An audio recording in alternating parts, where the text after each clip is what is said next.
warahmatullahi wabarakatuh. Perkenalkan, saya Lida Maulida MSOS, dosen program studi komunikasi penyiaran Islam di Institut Agama Islam Al-Masturiah, Sukabumi. Video pembelajaran ini dibuat dalam rangka memenuhi tugas program peningkatan kompetensi dosen pemula atau PKDP sebagai bagian dari pengembangan pedagogik dosen dalam merancang dan melaksanakan pembelajaran yang berpusat pada mahasiswa. Pada kesempatan ini, saya akan melakukan pembelajaran pada mata kuliah dakwah pemberdayaan masyarakat untuk mahasiswa program studi komunikasi penyiaran Islam semester 6 secara daring. Mata kuliah dakwah pemberdayaan masyarakat dirancang untuk membekali mahasiswa memberikan kemampuan menganalisis persoalan sosial keagamaan di masyarakat, lalu merancang program-program komunikasi dakwah berbasis pengembangan masyarakat dan pemberdayaan masyarakat, lalu mengimplementasikan program di lapangan, serta mengevaluasi program yang sudah dilaksanakan. Pembelajaran dilaksanakan melalui pendekatan outcome-based education, student-centered learning, dan project-based learning. Mari kita mulai proses pembelajarannya. Assalamualaikum warahmatullahi wabarakatuh, teman-teman. Bagaimana kabarnya hari ini? Sebelum kita memasuki sesi presentasi hasil proyek, saya ingin mengajak teman-teman melakukan refleksi singkat ya mengenai pengalaman selama melaksanakan program pemberdayaan masyarakat. Saya sudah kirim link Mentimeter di grup WhatsApp. Silahkan diklik linknya, lalu silahkan sampaikan satu kata yang mewakili pengalaman yang paling berkesan yang teman-teman kemarin rasakan. Entah itu mungkin pelajaran terbesarnya, tantangannya, atau hal-hal yang paling berkesan dari sepanjang pelaksanaan program yang kemarin teman-teman laksanakan. Silakan. Sudah tampil? Baik. Wah, Masya Allah. Ya. Ini muncul paling besar berarti menandakan banyak yang merasakan juga kesan yang sama, yaitu adalah rame ya. Wah, keren-keren. Nah, hal ini menunjukkan teman-teman ya bahwa pemberdayaan masyarakat ternyata bukan hanya tentang melaksanakan program ya, tapi juga tentang bagaimana kita membangun hubungan, ya kan? Bagaimana kita membangun kerjasama, kolaborasi, menghadirkan perubahan yang bermanfaat bagi masyarakat, seperti itu. Baik, teman-teman mahasiswa, sebelum mempresentasikan hasil dari program pemberdayaan masyarakat yang sudah teman-teman laksanakan, izinkan saya untuk menyampaikan kembali ya tujuan pembelajaran dari mata kuliah dakwah pemberdayaan masyarakat. Tentu nanti teman-teman boleh menjelaskan hasil dari implementasi program pemberdayaan masyarakat yang sudah dilaksanakan oleh setiap kelompok. Lalu nanti kita akan mengevaluasi dampak dari program yang telah dilaksanakan. Seberapa berhasil begitu ya program yang dilaksanakan, apakah sesuai dengan rencana atau ada hal-hal ternyata di luar rencana atau di luar dugaan begitu ya. Kemudian silahkan untuk mengidentifikasi program-program yang sudah dilaksanakan itu kira-kira apa saja faktor pendukung dan penghambat program ketika dilaksanakan di lapangan. Lalu nanti silahkan setiap kelompok untuk menyusun rekomendasi pengembangan program yang semoga ini bisa menjadi catatan begitu ya ketika program yang teman-teman laksanakan akan dilakukan di kemudian hari menjadi satu program yang berkelanjutan. Begitu ya teman-teman semuanya. Teman-teman semuanya, kita akan mulai pembelajaran hari ini. Ini sebagai pertemuan ke-16 di mata kuliah dakwah pemberdayaan masyarakat. Semoga bisa menghadirkan keberkahan.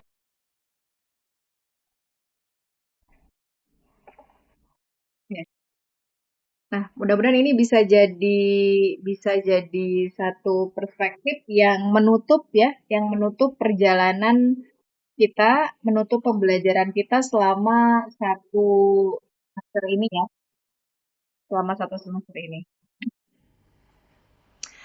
Jadi dari ruang kuliah menuju masyarakat pada pertemuan ke-16 ini sebagai salah satu bentuk refleksi mini project dakwah pemberdayaan masyarakat pada prodi Komunikasi Penyiaran Islam Institut Agama Islam Al-Masturiah Sukabumi. Jadi salah satu best learning experience teman-teman ya selama proses belajar dakwah pemberdayaan masyarakat, mulai dari mengidentifikasi masalah masyarakat yang awal pertemuan awal kita lakukan begitu ya.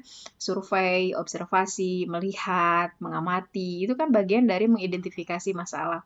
Kemudian merancang program dakwahnya seperti apa nih yang cocok dengan persoalan yang teman-teman hadapi, terutama persoalan sosial keagamaan begitu ya.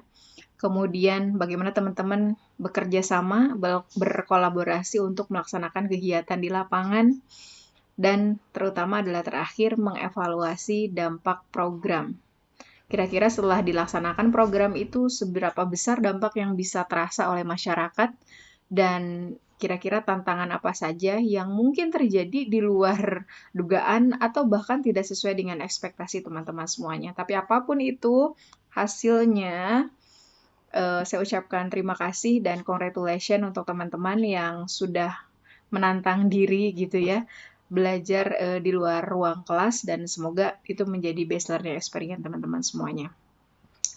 Kalau kita bicara tentang dakwah yang kita pahami dan kita bangun pondasi cara pandang kita yang kita hadirkan di dalam perspektif dakwah pemberdayaan masyarakat adalah dari awal saya sampaikan, saya tekankan bahwa dakwah itu sebagai sebuah proses transformasi sosial gitu ya. Dan bahwa dakwah bukan hanya menyampaikan pesan, tetapi juga dakwah itu harus memberdayakan, satu. Yang kedua harus mendampingi, yang ketiga harus menggerakkan, dan terutama dari 3 pilar ini, outputnya adalah bagaimana bisa mengubah kondisi masyarakat menjadi lebih baik. Kenapa? Karena memang kita sebagai da'i, ya, peran kita sebagai seorang da'i adalah kita memegang satu prinsip dasar di dalam Al-Quran ketika Allah mengatakan kamu adalah umat terbaik, ya kan? Kuntum khairu ummatin ukhrijat linnas ta'muruna bil ma'ruf wa tanhauna 'anil munkar wa tu'minuna billah. Gitu. Dan mudah-mudahan melalui proyek ini teman-teman belajar dakwah bukan sekedar berbicara di depan masyarakat, tetapi juga menghadirkan solusi bagi persoalan yang dihadapi. Sejatinya itulah proses kita untuk menjadikan dakwah sebagai transformasi sosial.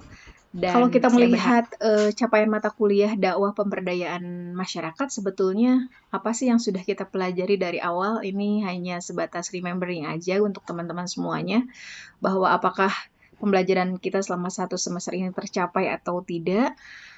Secara umum, kalau kita melihat diagram proses pembelajaran ini, saya sebetulnya positif mengatakan bahwa pembelajaran 1 semester ini sudah lebih dari cukup ya untuk mencapai capaian mata kuliah begitu ya.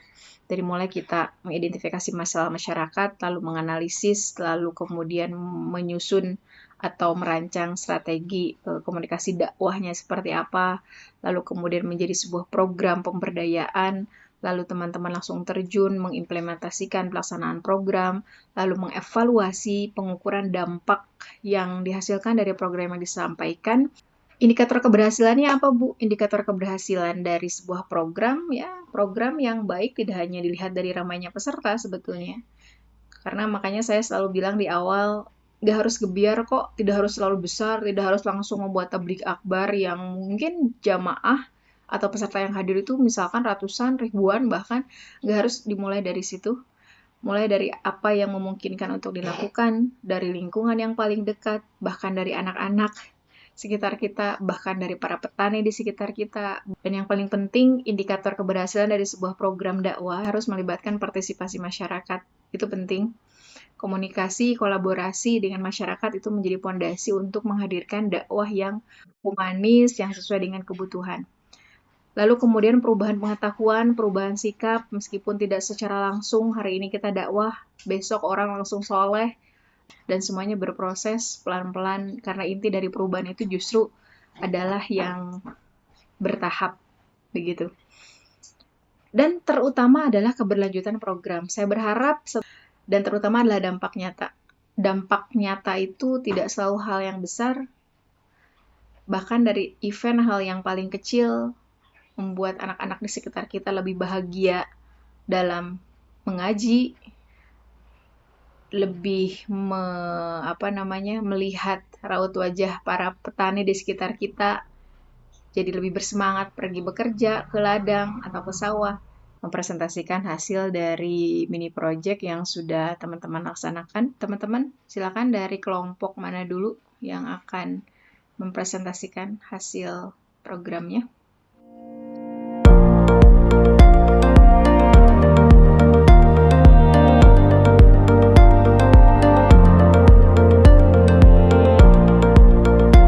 Tantangan apa nih yang tantangan terbesar yang dihadapi selain HP yang hilang? Apa nih kira-kira selama proses membuat?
Program kita secara keseluruhan. Nanti cara mengumpulkannya dengan cara membagikan refleksi teman-teman semuanya di media sosial ya. Jadi boleh upload foto atau video yang tadi teman-teman share, itu boleh yang jelas dokumentasi kegiatan, boleh 1, 2, dan seterusnya. Dan nanti di caption boleh tulis refleksi dari proses itu ya.